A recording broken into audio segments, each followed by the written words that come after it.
중국의 한 유튜버로 인해 시작된 김치 공정 논란.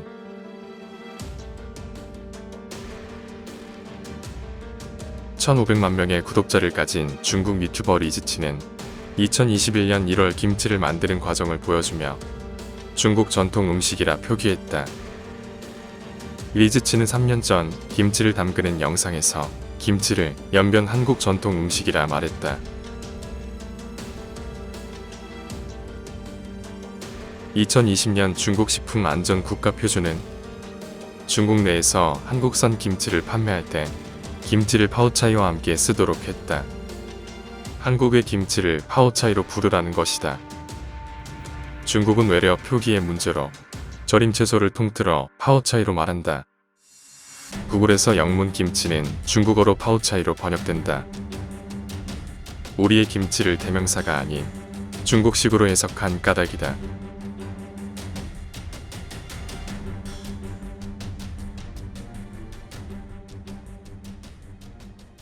우리나라에서는 농경 문화 시작이 신석기부터 된 걸로 알고 있기 때문에 3000년 전 그때부터는 적어도 먹기 시작했을 거라고 보고 있어요. 다만 현재와 같은 김치 그런 형태, 양념이 많이 들어간다든지 물김치의 형태는 고려시대 이규보의 문집에 김치하고 유사한 장아찌 형태의 절임 채소를 먹은 기록이 남아있고요. 그때부터는 이미 김치를 먹었을 것으로 보고 있어요. 삼국시대에 소금에 절인 야채란 뜻의 침체에서 조선시대에는 김치로 불리우다가 현재의 김치가 되었다. 조선시대 상가의록에는 38가지의 김치 담그는 방법이 기록되어 있다. 김치는 비교적 저렴한 야채로 만들어 겨울까지 비타민을 섭취할 수 있게 해준 중요한 식량이었다.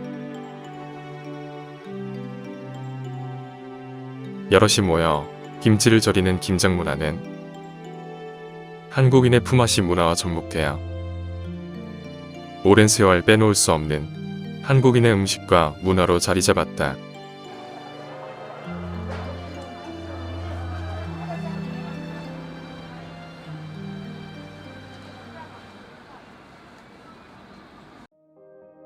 파오차이는 중국 쓰촨 등 지역의 채소 절임 음식을 말한다. 파오차이 같은 경우에는 소금 물에다가 침지한 거거든요. 그래서 파오라는 게 그 물에다가 담근 요리법을 얘기를 하고요. 무엇보다도 국물채로 먹질 않죠. 이거는 안에 있는 건더기만 먹는 것이고. 파오차이는 소금에 절인 야채로 고온으로 1차 발효 후 발효를 억제하는 것이 중요하다. 반면 김치는 생채소를 소금에 절여 1차로 발효한 후 양념에 버무려 2차로 발효해 유산균을 증식시키는 발효식품이다.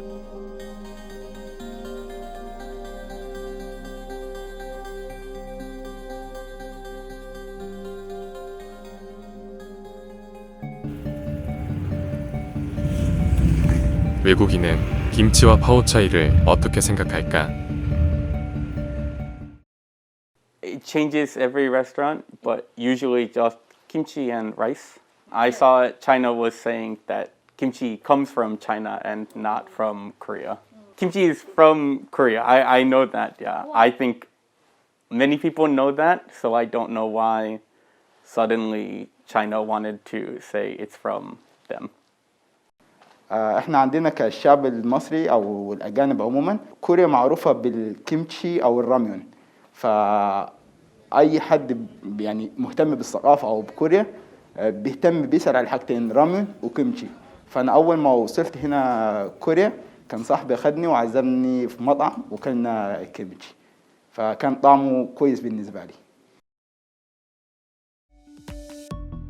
한국에서도 외국인이 많이 다니는 이태원. 이곳을 다니는 대부분의 외국인들은 김치와 파오차이를 같은 음식으로 생각하지 않았다. 파오차이라는 단어에 대해 낯설어했다.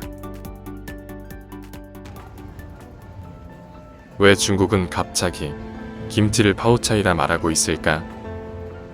이는 중국의 동북공정과 그에 따른 경제적 효과에 주목해 볼 필요가 있다. 동북공정이란 중국 왕조와 인접한 국가를 소수민족으로 규정해 그 모든 문화가 중국에서 기원했음을 주장하는 사상이다. 중국은 지난해 말 ISO를 통해 파오차이의 식품 경영 규격을 인정받았고, 중국 매체인 환구시보는 김치 종주국의 치욕이라는 뉴스를 내놓았다. 최근 들어 중국은 동북 공정의 일환으로 사물놀이, 아리랑, 한복에 이어 김치까지 중국의 고유한 전통이라 말하고 있다.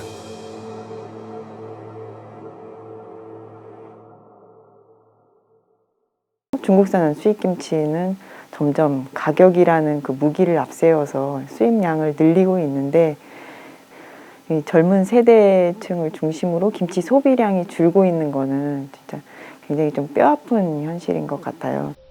김치의 수출량은 매년 10% 이상 증대하고 있으며, 반면 김치의 수입량은 그 10배가 넘는다.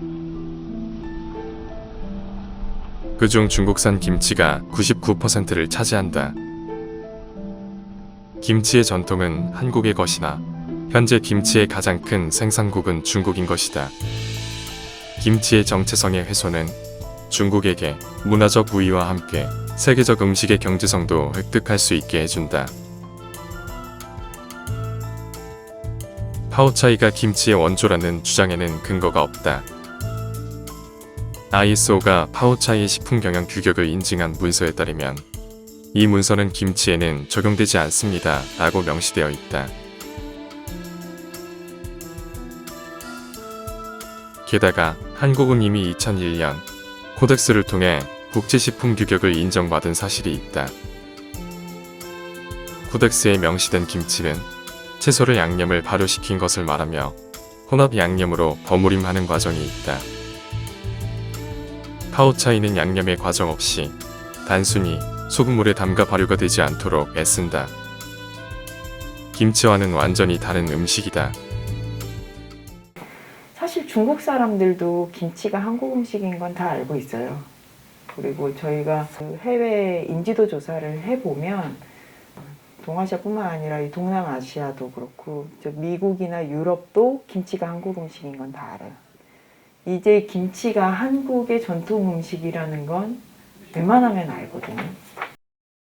Trước khi sang hàng mình đã tìm hiểu hết các nội dung trên các tờ báo hoặc là ở trên mạng ấy. Kim chi là món ăn tiêu biểu của Hàn Quốc. Theo tôi nghĩ ấy, cái cuộc tranh luận này ấy là người Trung Quốc hình như là có hiểu sai về vấn đề này. Và kim chi là món ăn truyền thống của Hàn Quốc và cuộc tranh luận này nghĩ là không đúng. 그럼에도 반복되고 있는 한국 문화에 대한 중국의 동북 공정에 우리는 어떻게 대응해야 할까? 잘못된 역사 인식에 대한 논리적 반박과 김치가 우리의 것임을 알리기 위한 적극적인 활동이 필요하다. 우리의 문화인 김치를 지키기 위한 정부와 민간의 노력은 곳곳에서 확산되고 있다. 2020년 정부는 11월 22일을 법정기념일 김치의 날로 제정했다. 한국 및 6개 국가에서 동시 개최한 김치의 날 첫해 오렌지 카운티에서 김장 행사가 열렸다. 김치는 더 이상 외국인에게 낯선 음식이 아니다. 김치는 한류와 더불어 K-푸드로 세계인의 건강과 입맛에 스며들고 있다. 각 시에서는 매년 김장 행사를 개최해 김장 문화를 겪어보지 못한 어린 세대들, 김치를 낯설어하는 외국인들에게 김치를 알리고 있다. 김장 문화는 2013년 유네스코에 등재된 인류 무형문화유산이다. 오랜 세월 내려온 품앗이로 행사를 통해 어려운 이웃을 돕기도 한다.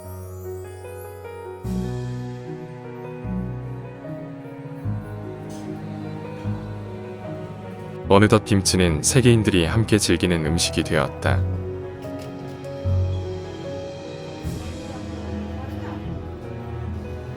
한국의 식당에서 김치가 없는 밥상은 보기 어렵다. 김치는 한민족에게 끼니를 해결해주는 음식이며 마음을 나눌 수 있는 한 끼이다. 한국인의 인사말에 빠지지 않은 밥 한 끼 하자에 우리의 김치는 언제나 함께이다.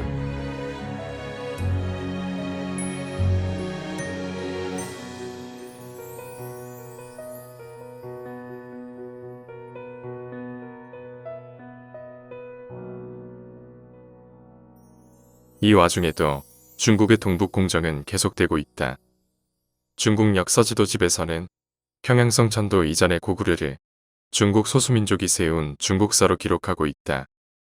오리의 사물놀이는 중국 조선 농악무로 유네스코 인류무형문화유산으로 등재되어 있다.